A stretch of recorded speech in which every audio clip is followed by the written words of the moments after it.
Hello students, मैं अर्चना खंडेलवाल आप लोगों को फिश कल्चर टॉपिक पढ़ा रही हूँ। पिछले 2 वीडियो में मैंने आपको बताया था फिश की क्वालिटी कैसे होनी चाहिए, फिश के मैनेजमेंट कैसा होना चाहिए, उसके लिए टॉपोग्राफी जो है वो कैसे होना चाहिए, ब्रीडिंग कितनी तरह की होती है, वो सब मैंने आप लोगों को बताया था। अब मैं आप लोगों को बता रही हूँ आर्टिफिशियल कल्चर करने के लिए फिशेस को हम 4 तरह के पॉन्ड्स तैयार करते हैं।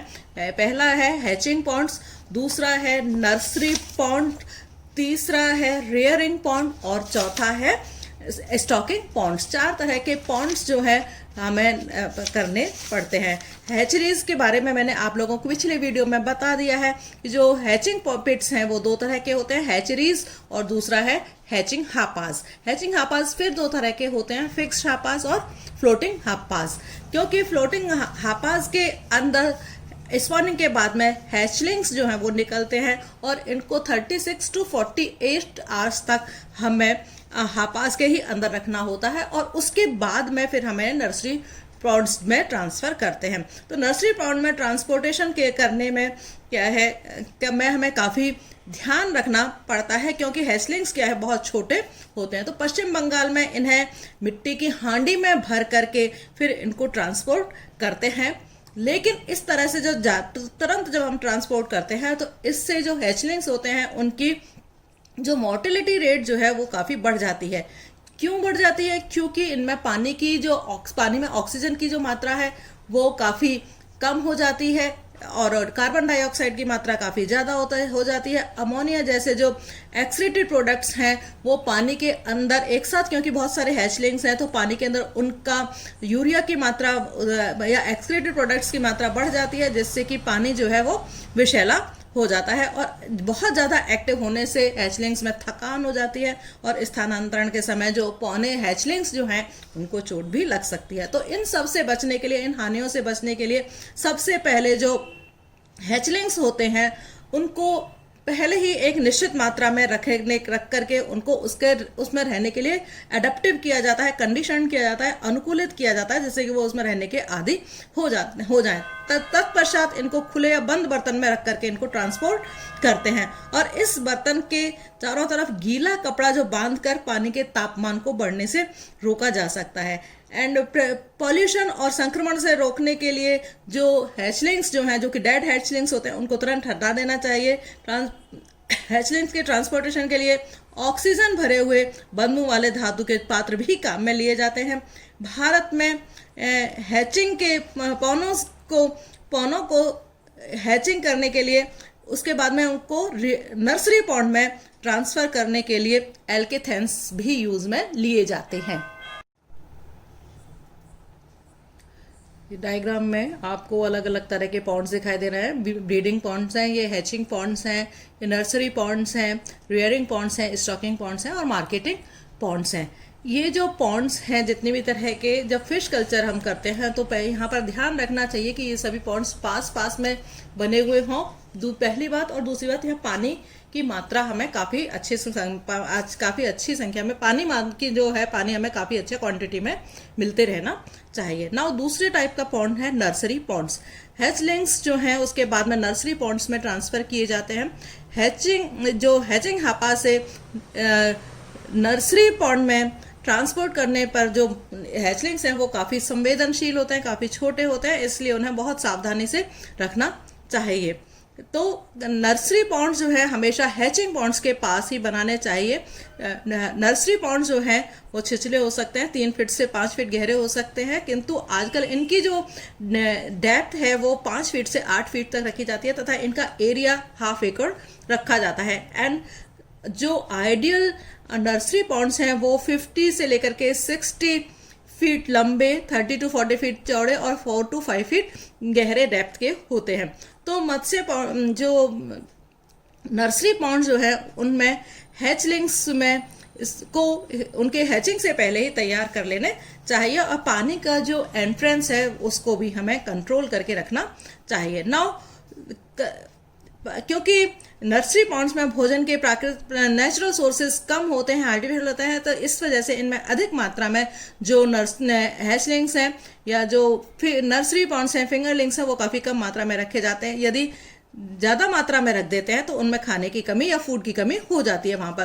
तो सबसे पहले जो तैयार करने के पॉन्ड्स को तैयार करने के बाद में उनको प्रीडेटर से और उनको पॉन्ड्स को प्रीडेटर से बचाना चाहिए, और जो अवांछित मछलियाँ होती हैं उनको भी बाहर निकाल देना चाहिए। और उसके बाद में इसके अंदर जो गोबर की जो रासायनिक खाद होती है, जैसे अमोनियम सल्फेट है, सोडियम नाइट्रेट है, सुपर फॉस्फेट है, उसका यूज़ करना चाहिए। और रासायनिक खाद का कम मात्रा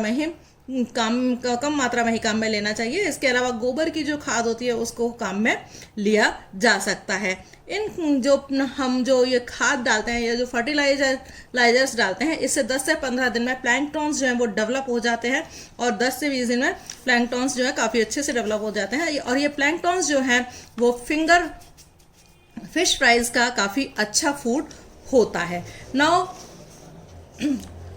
मोर्टेलिटी इन नर्सरी पॉन्ड्स में मोर्टेलिटी रेट्स के किस वजह से हो सकती है? सबसे पहली जो रीज़न है हिस्फुटन नर्सरी आपा और हैचिंग पिट्स और नर्सरी पिट्स का, इनका जो पानी की जो क्वालिटी होती है उसमें अंतर होना, क्योंकि हम इसको ट्रांसफ़र कर रहे हैं हैचिंग पिट से नर्सरी पिट में, तो पानी की क्वालिटी में अंतर हो सकता है।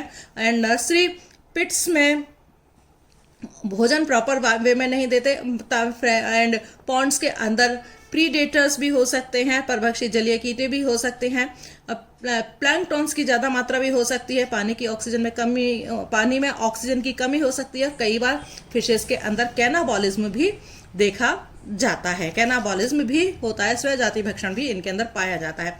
एंड क्या क्या इनकी प्रिकॉशंस हैं नर्सरी पॉन्ड के लिए?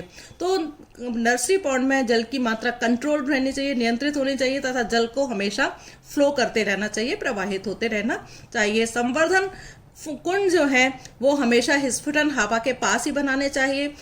पॉन्ड में किसी भी तरह के प्रीडेटर्स नहीं होने चाहिए। मछलियों की एक निश्चित संख्या ही रखनी चाहिए जिससे उनकी आबादी ज़्यादा नहीं हो, और खाद्य जो फूड सप्लाई है वो हमेशा प्रॉपर मात्रा में होनी चाहिए। जब फिश फ्राइज जो है वो 10 से 15 सेंटीमीटर तक हो जाती हैं, तब उनको रियरिंग पॉन्ड में ट्रांसफ़र कर देना चाहिए। 10 से 15 सेंटीमीटर हो जाती हैं तब उनको रियरिंग पॉन्ड में ट्रांसफ़र कर देते हैं। रियरिंग पॉन्ड में ट्रांसफ़र या फिंगरलिंग्स को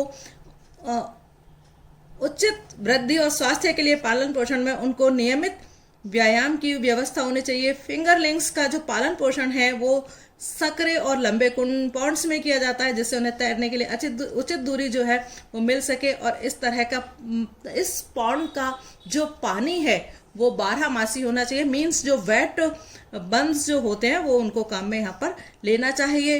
पॉन्ड की जो गहराई है वो 6 फीट के करीब होना चाहिए, और फिंगरलिंग्स की संख्या के अकॉर्डिंग उनको न्यूट्रिटिव फूड सप्लाई देना चाहिए। और जब फिंगरलिंग्स की लंबाई 20 सेंटीमीटर हो जाती है तब हमें इन्हें स्टॉकिंग पॉन्ड्स में ट्रांसफ़र कर देना चाहिए। नाउ ट्रांसपोर्ट ऑफ फिंगरलिंग्स, किस तरह से हम फिंगरलिंग्स का ट्रांसपोर्टेशन करते हैं? फिंगरलिंग्स का ट्रांसपोर्टेशन स्टॉकिंग पॉन्ड्स में किया जाता है, जो कि लगभग 1000 लीटर की क्षमता वाले पात्र में इनको भर के ले जाया जाता है।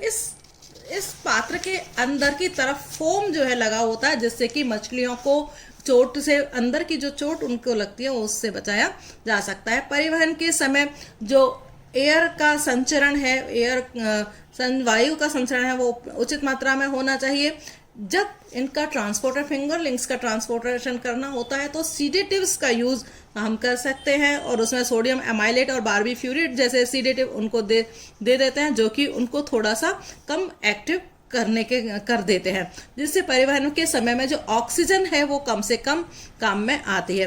कभी कभी जो फिंगरलिंग्स होती हैं उनके साथ बीमारियां, पैरासाइट्स और जो प्रीडेटर्स होते हैं उनका भी वो भी संग्रहण ताल में या स्टॉकिंग पॉन्ड्स में पहुंच जाते हैं। तो इनसे बचने के लिए इनको पैक करने के समय ही जो फिंगरलिंग्स होती हैं उनको एंटीबायोटिक दे देने चाहिए। Methyl blue copper sulphate, potassium permanganate और फॉर्मेलिन जैसे, या फिर नॉर्मल सलाइन जो होता है उनसे अच्छी तरह से उनको धो लेना चाहिए, जिससे कि वो इन सब चीज़ों से बचे रहें। और इस तरह से सावधानियां रखते हुए जो फिंगरलिंग्स को फिर स्टॉकिंग पॉन्ड्स में ट्रांसफ़र कर देना चाहिए। नाउ स्टॉकिंग पॉन्ड्स में जो प्रीडेटर्स होते हैं और जो यूजलेस फिशेस जो होते हैं उनसे हमें मुक्त रखना चाहिए। इन पॉन्ड्स में जो मछलियों की जो अच्छी वृद्धि के लिए पर्याप्त मात्रा में हमें भोजन देना चाहिए। इसके अलावा इसमें खाद जो है उनको उचित मात्रा में मिलती रहनी चाहिए, जैसे कि प्लैंकटॉन्स जो है उन मछलियों की संख्या के अकॉर्डिंग प्लैंकटॉन्स जो है वो वहाँ पर हमेशा ही अवेलेबल रहें। सबसे अच्छा जो फर्टिलाइज़र है वो गोबर का ही फर्टिलाइज़र होता है, काऊ डंग जो होता है वो ही सबसे अच्छा होता है। इसके अलावा जो केमिकल फर्टिलाइजर्स हैं, जैसे कि सुपर फॉस्फेट यूज़ में लिया जा सकता है, अमोनियम नाइट्रेट है, अमोनियम सल्फेट है, इनका भी हम यूज़ कर सकते हैं। चावल का चावल का चूरा बना करके धान, नारियल, सरसों, मूंगफली, खली इत्यादि का भी यूज़ हम इनके आर्टिफिशियल फूड की तरह से काम में लिया जा सकता है। एंड मछलियों को फूड ऐसा देना चाहिए कि जो कि वो आसानी से पचा सकें और वो सस्ता भी होना चाहिए।